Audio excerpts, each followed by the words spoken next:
P0302 is a cylinder 2 misfire fault. In plain terms, the PCM has seen crankshaft speed variation that points to cylinder 2 not contributing evenly. The driver may feel a rough idle, stumble, lack of power, or see the MIL illuminate or flash. On this Ram 1500 DT with the 3.6 Pentastar, the broad possible fault areas can include fuel delivery, ignition, intake air leaks, oiling or mechanical issues, VVL or VVT-related operation if equipped, wiring, connectors, or PCM control. Start with the basic system checks, then follow a structured diagnostic approach instead of jumping straight to parts. Before judging the test results, reproduce the operating conditions. Treat the enable criteria as monitor gates: fuel level above 12%, battery voltage above 9 volts, ambient temperature above -23 degrees C, -9, 4 degrees F, coolant temperature at engine start above -7 degrees C, 19, 4 degrees F, or the monitor enabling when engine temperature reaches 21 degrees C, 69, 8 degrees F, if the start temperature is below threshold. Engine speed is between approximately 400 RPM and 6,200 RPM, and the misfire monitor is disabled during a decel fuel shutoff event. The PCM sets this fault when crankshaft speed variation between cylinders exceeds a calibrated value based on speed and load. Depending on severity, the MIL can illuminate or flash, and during a severe flashing MIL misfire, the PCM can shut off the affected cylinder's injector for a calibrated number of engine revolutions to help protect the catalyst.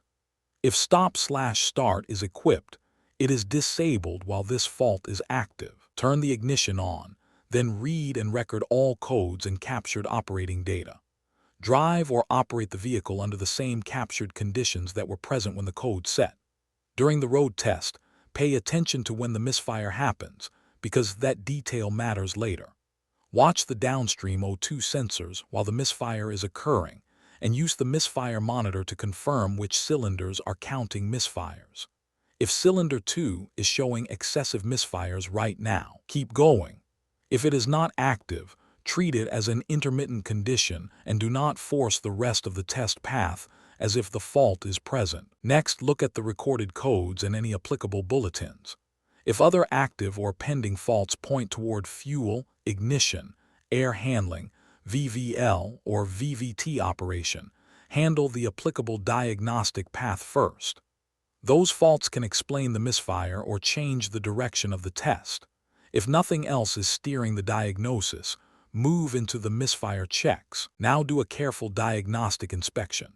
Look for belt and accessory drive problems, pulley misalignment or binding, sensor mounting issues, poor connector or terminal contact at the crank sensor, cam sensor, MAP sensor, throttle body, injector, ignition coil, and related components. Also check PCM power and ground condition, vacuum leaks, intake or exhaust restriction, internal engine concerns, moisture on ignition components, fuel level and quality concerns, and operating conditions like bogging or overload. If you find a real problem, repair it as needed, then verify the repair and confirm the code stays gone. If the inspection is clean, continue. Check engine oil level and condition before going deeper.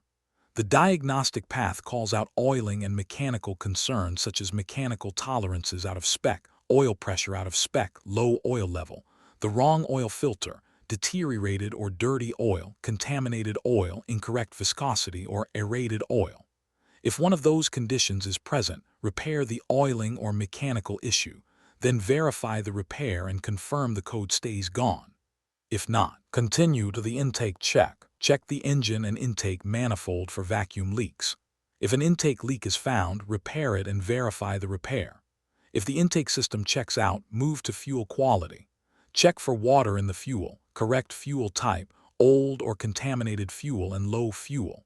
Also perform the proper ethanol level check for the gasoline. If fuel quality is the problem, replace the fuel and, if necessary, flush and clean the fuel system, then verify the repair. If fuel checks out, continue to the injector balance direction. Before any fuel system testing or service, release fuel system pressure. The fuel system stays under pressure even with the engine off, so do not skip that safety step. Install the fuel pressure decay tester 8978A to the fuel rail. Turn the ignition on, let fuel pressure reach maximum and stabilize, then record the starting pressure. Use the scan tool to actuate the injector for the misfiring cylinder while watching the gauge and record the ending pressure. After each injector actuation, start the engine to clear fuel from the cylinder, skipping that can damage the engine. Repeat the same comparison on several known good cylinders, starting from the same starting pressure. If the ending pressures are about the same, continue. If cylinder 2 stands out, a small pressure drop sends you toward debris in the fuel rail or injector, and a large pressure drop points toward a faulty or fouled injector. Repair as directed. Then verify the repair and confirm the code stays gone. If the vehicle is not equipped with VVL, skip this portion. If it is equipped, turn the ignition on and run the VVL system diagnostic test with the scan tool. Do not erase the code before running that routine. Follow the scan tool directions and compare the result to the VVL failure direction. A rocker arm stuck in low lift can show up as a misfire at higher engine speeds, above approximately 4,000 RPM. If the routine does not show the VVL system causing the misfire, continue to ignition spark testing. If the routine points into the VVL path and calls for cylinder head oil pressure testing, go there next. If the return point is not clear, pause, recheck the earlier diagnostic path, and avoid guessing. For the VVL oil pressure check, turn the ignition off and remove the VVL solenoid identified by the scan tool. Install kit, VVL adapters 2,027,300,090 in place of that solenoid. Start the engine and let it idle while monitoring dual oil pump mode on the scan tool. Let the engine run long enough for the pump to switch to low pump mode. Then record the gauge reading and compare it to the main engine oil pressure reading from the engine oil pressure sensor. Cylinder head oil pressure should be within 5.0 psi of main engine oil pressure. If it is within range, inspect the VVL solenoid screen for debris and inspect the seals for damage and correct installation. If no debris is found and the seals look good, replace the VVL solenoid, then verify the repair. If cylinder head oil pressure is not within range, diagnose and repair the lack of oil pressure to the VVL solenoid, then verify the repair. Before moving to ignition testing, turn the ignition off, remove the fuel pressure decay tester and reconnect the fuel lines. Remove the ignition coil from the misfiring cylinder, reconnect the coil harness connector and disconnect the fuel injector harness connector for the cylinder being tested. Install a spark tester on the coil. While cranking, watch for spark. If you have a crisp blue spark, continue to plug and cylinder inspection. If you do not, move to the ignition coil power and control circuit tests. With the ignition off, remove the spark plug from cylinder 2 and inspect it for cracks, carbon tracking, oil, coolant, excess fuel, gap out of specification, or a loose or broken electrode. Also look for oil or coolant in the cylinder. If any of those conditions are present, replace the spark plug, and if oil or coolant is present, diagnose and repair that cause before verification. If the plug and cylinder inspection are clean, perform a compression test on several cylinders and compare known good cylinders to cylinder 2. If compression is not within specification, perform a cylinder leak down test to separate valvetrain from combustion chamber concerns. Repair as needed, then verify the repair. If compression is within specification, swap the spark plug with a known good cylinder that was not misfiring, or replace the plug if access makes swapping impractical. Start the engine and watch the misfire monitor.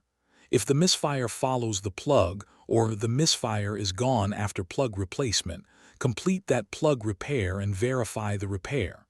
If not, keep going. Next, clean carbon from the valvetrain and combustion chambers using Mopar combustion cleaner. After driving the vehicle and clearing the cleaner from the engine, erase the codes. Test drive the vehicle under the captured conditions, then view the misfire monitor again. If the misfire does not return, the valve and combustion chamber cleaning repaired the fault, and you still verify the repair. If the misfire returns, visually inspect the camshaft lobes, rocker arms, and springs for excessive wear or broken parts.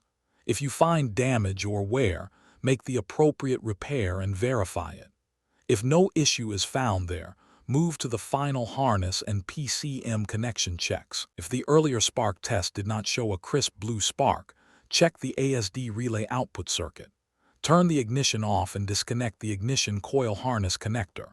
Turn the ignition on, command the ASD relay with the scan tool, and use a 12-volt test light connected to ground at the ASD relay output circuit at the coil connector. If the light illuminates brightly, continue to the coil control circuit. If it does not, stop all scan tool actuations. Repair the open or short to ground in the ASD relay output circuit between the PDC and the ignition coil connector. Then verify the repair. For the coil control circuit, use a 12-volt test light connected to a 12-volt source and back probe the coil control circuit at the ignition coil connector. Crank the engine for 5 seconds while watching the light. If the light blinks brightly, replace the ignition coil and verify the repair.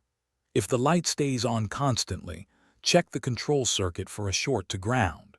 If the light stays off constantly, check the control circuit for an open or high resistance. For a control circuit that stays on constantly, turn the ignition off and disconnect the PCM C2 connector. Do not probe the PCM harness connectors. Use the GPEC Diagnostic 10436 adapter on the engine harness side. Check continuity between ground and the coil control circuit at the ignition coil connector. If continuity is present, repair the short to ground and verify the repair. If not, continue to the final harness and PCM connection checks. For a control circuit that stays off constantly, measure resistance in the coil control circuit between the ignition coil connector and the GPEC adapter.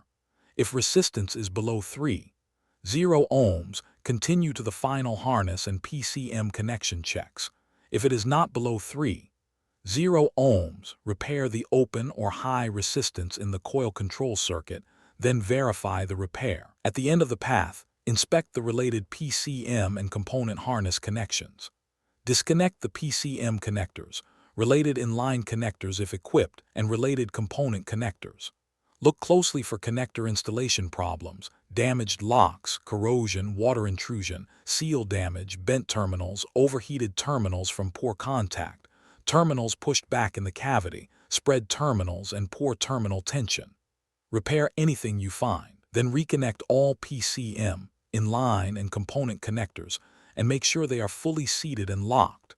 Erase the codes, then test drive or operate the vehicle under the monitored and set conditions. If P0302 returns after those checks and repairs, replace and program the PCM, then verify the repair. If it does not return, the wiring or poor connection problem has been repaired, and you still verify the repair and confirm the code stays gone. The clean way through P0302 is to prove the misfire is active, rule out the supporting conditions, compare cylinder 2 against known good cylinders, then separate fuel, ignition, VVL, mechanical, wiring, and PCM control without skipping verification. For more diagnostic training, visit stepdiagnostics.com.